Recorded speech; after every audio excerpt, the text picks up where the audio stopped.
عشق علی آسان نہیں ہے، ہمارے بچوں کو سکھانا چاہیے، جو بڑے جانتے ہیں بچوں کو سکھائیں علی کیا چاہیے، چونکہ علی رمز کلید ہے۔ میں آپ کو ایک واقعہ سناتا ہوں، اس میں دو اہم نقطہ ہے، بس اس کے بعد میں نے آپ کی زحمت کو تمام کی۔ پھر میں عرض کر دوں کہ ہم لوگ پردیس میں ہیں، عالم غربت میں ہیں، نیپال جیسے ملک میں ہے، مختصر سا ہمارا مجمع ہے، لہٰذا اتنا یاد رکھیے کہ عشق علی ہم تک جو چل کر آیا ہے یہ اتنا آسان نہیں تھا کہ عید غدیر منافق نہیں منا سکتا، عید غدیر منافق نہیں منا سکتا، عید غدیر مومن مناتا ہے، عید غدیر عاشق علی مناتا ہے، عید غدیر ہے ہی عاشق علی کے لیے، ہے ہی بلائی کے لیے۔ اب یہ الگ بات ہے کہ لوگ مولائی تو بہت ہوتے ہیں اور مولائی کے نام پہ بہت سارے کام کرتے ہیں، لیکن حقیقت یہ ہے کہ مولائی ہونا اتنا آسان نہیں ہے، شیعہ ہونا اتنا آسان نہیں ہے۔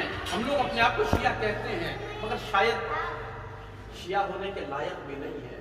واقعاً اس واقعے کو یاد رکھیے گا کہ عشق علی، ذکر علی، فضیلت علی، یہاں تک بیان آج ہم کر رہے ہیں آزادی کے ساتھ، کوئی روک ٹوک نہیں ہے، لیکن یہ ایسا ہی آیا، قربانیوں کے ذریعے سے آیا، فداکاری دی گئی ہے۔ اب بھی ان کی قربانی، ان کی بلیدان، ان سب کے باوجود اگر ہم فضیلت علی بیان نہ کریں، عید غدیر نہ منائے تو ہمارے پر وائے ہو، پھر اس محب علی کے یا یوں کو حب علی کے دعویٰ کرنے کا کوئی فائدہ نہیں ہے۔ بہرحال ایک عظیم شخصیت ہے جس کے بارے میں یہ واقعہ ہے، نام یاد رکھیے گا، عطیہ اوفی۔ عطیہ اوفی کون شخص ہے؟ عطیہ اوفی پہلے یہ بتاؤ۔ عطیہ اوفی جب امیر المؤمنین ظاہری خلافت پر تھے اور کوفے میں تھے تو عطیہ اوفی کے والد امیر المؤمنین کے اصحاب میں سے تھے، اور یہ پیدا ہوئے۔ پیدا ہونے کے بعد ان کے والد نے آ کر امیر المؤمنین کو یہ خوشخبری دی کہ یا امیر المؤمنین، میرے گھر میں بیٹا پیدا ہوا ہے، آج میں اس کا نام کیا رکھوں؟ تو امیر المؤمنین نے جو غیر اہل بیت میں سے پہلے کسی شخص کا نام رکھا، یہ عطیہ اوفی ہے۔ ان کا نام امیر المؤمنین نے رکھا عطیہ، یعنی عطیہ الہی، یعنی بخشش خدا بند عالم۔ امرؤ القیس قبیلے سے ہے، عرب کا بہت ہی مشہور اور معروف قبیلہ ہے امرؤ القیس۔ اس کا ایک شاخ ہے بکالی، بکالی کا ایک شاخ ہے اوفی، لہٰذا ان کو عطیہ امرؤ القیس بھی کہتے ہیں، عطیہ اوفی بھی کہا جاتا ہے، عطیہ بکالی بھی کہا جاتا ہے، اور عطیہ کوفی بھی کہا جاتا ہے، چونکہ کوفے میں پیدا ہوئے۔ عطیہ محب اہل بیت تھا۔ تین بڑا کام انہوں نے کیا، یہ مفسر قرآن تھے۔ تین عظیم کام اس شخص کے، ایک علمی کام ہے۔ علمی کام کیسے معلوم ہوتا ہے؟ سب سے پہلے اس کا استاد کون ہے، تب سمجھ میں آتا ہے۔ یعنی اس کا مثال کے طور پر آج کے زمانے میں اس کا استاد سستانی صاحب ہے، جس کا مطلب بہت عظیم شخصیت ہے، اس کے استاد خامنہئی صاحب ہے، اس کے استاد فلاں مرجع وقت ہے، ایک شاگرد۔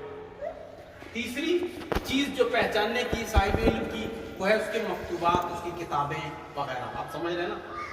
تو علمی میدان میں ان کے جو استاد ہیں وہ جناب ابن عباس ہیں۔ جناب ابن عباس کون ہے؟ امیر المؤمنین کے تفسیر میں ڈائریکٹ شاگرد، آپ سمجھ رہے ہیں نا؟ علم تفسیر میں شیعہ ہو یا سنی ہو، ابن عباس جیسا کوئی انسان نہیں ہے اہل بیت کے بعد۔ تو ابن عباس کے یہ شاگرد، ایک نام اور آپ کو بتاؤں، نبی کے بزرگ ترین اور سب سے زیادہ عمر کرنے والے صحابی یعنی جناب جابر ابن عبداللہ انصاری کے یہ شاگرد ہیں۔ اور یہ جابر کون ہے؟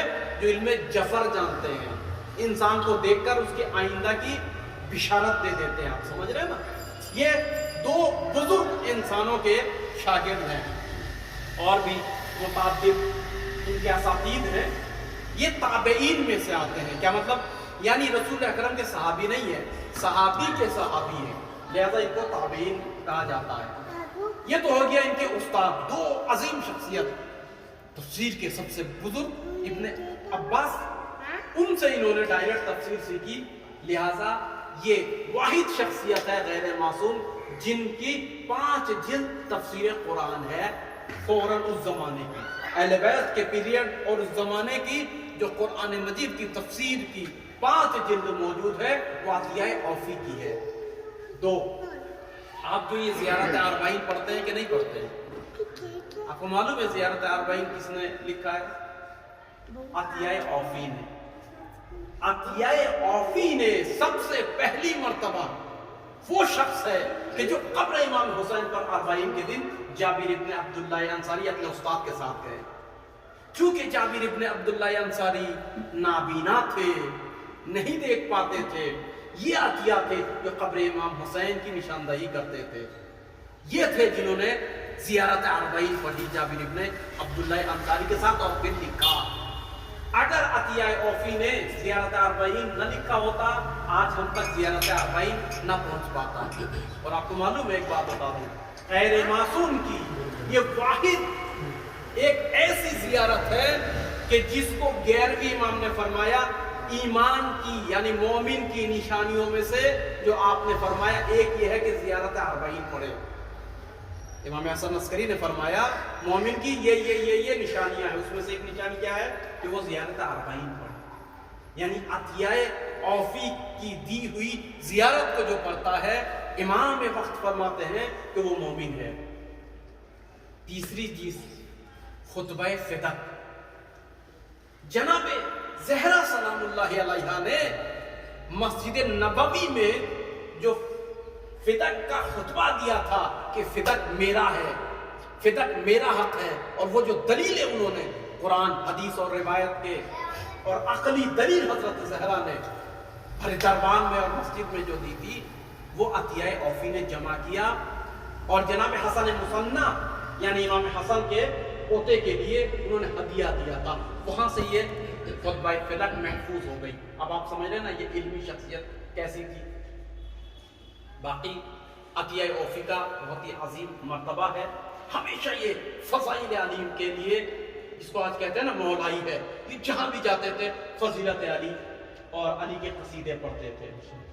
جب عطیہ اوفی نے اتنی فضیلت علی علیہ السلام بیان کرنے شروع کی کہ وقت کے جابر اور ظالم حاکم کو عطیہ سے ڈر محسوس ہونے لگا، اور اس کے بعد اس نے اپنے داماد محمد ابن قاسم، محمد ابن قاسم کون ہے؟ اس کا داماد ہے حجاج ابن یوسف۔ حجاج ابن یوسف ثقفی یعنی وقت کا دوسرا بڑا یزید، اہل بیت کش، محب حسین کش، عزادہ علی کے مخالف، شیعوں کے مخالف، جس کو یزید ثانی کہا جاتا ہے، جس کے جیل سے 2 لاکھ بہینہ محبان اہل بیت نکلے اور کنکال، کہنا بہت ظلم کیا اس نے عطیہ اوفی کا پیچھے کیا،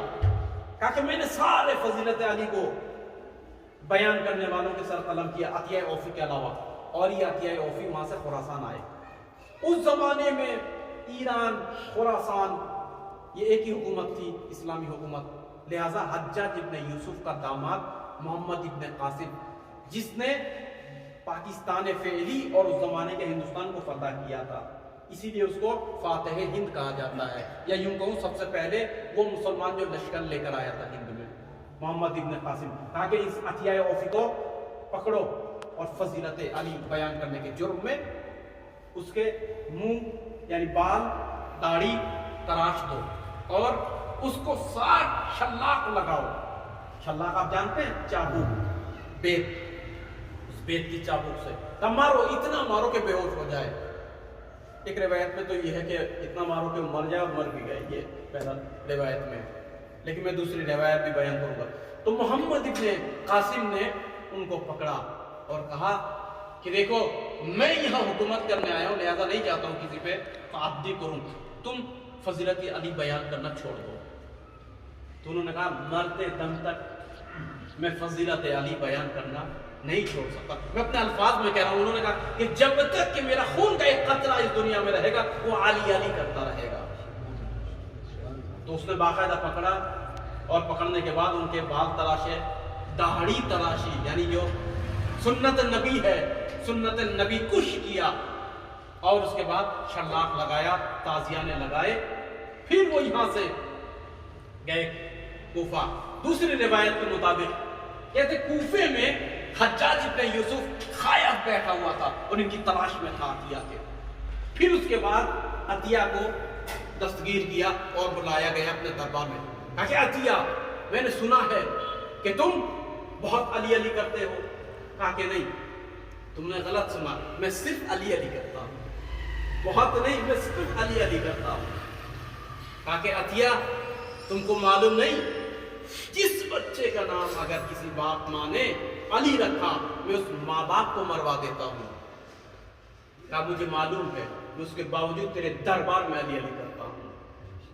شجاعت اس کو کہتے ہیں، عشق علی اس کو کہتے ہیں۔ آج ہم تھوڑا سا گھبراتے ہیں، تھوڑا سا ڈرتے ہیں، آپ سمجھیں علی علی کیسے آیا، عشق علی ایسے نہیں پہنچا۔ پھر اس کے بعد حجاج ابن یوسف، بہت ساری لمبی گفتگو میں بہت مختصر عرض کرتا ہوں۔ پھر اس کے بعد حجاج ابن یوسف نے کہا کہ دیکھو تمہارا سر قلم کرواؤں گا، زن و بچوں کو قتل کرواؤں گا، ایک شرط ہے تمہیں چھوڑ سکتا ہوں۔ کہا کہ بولو۔ کہا کہ جمعے کے دن مسجد میں خطبے سے پہلے نعوذ باللہ نعوذ باللہ حاکم بدہن علی پر لعنت کرو تو میں تمہیں چھوڑ دوں گا۔ تو ایک مرتبہ عطیہ عوفی نے کہا مجھے قبول ہے، جمعے کے دن میں آؤں گا۔ پورا کوفہ تاریخ بیان کرتی ہے کہ کوفے میں اس دن زن و مرد کوئی گھر پہ موجود نہیں تھا، سب مسجد میں جمع تھے۔ کیوں؟ اس لیے کہ دنیا کا مشہور اور معروف علی کا چاہنے والا، یا یوں کہہ دو جملوں کو بدل کر علی کا دیوانہ، علی کا عاشق آج علی پہ لعنت پڑے گا، یہ کیسے ہو سکتا ہے؟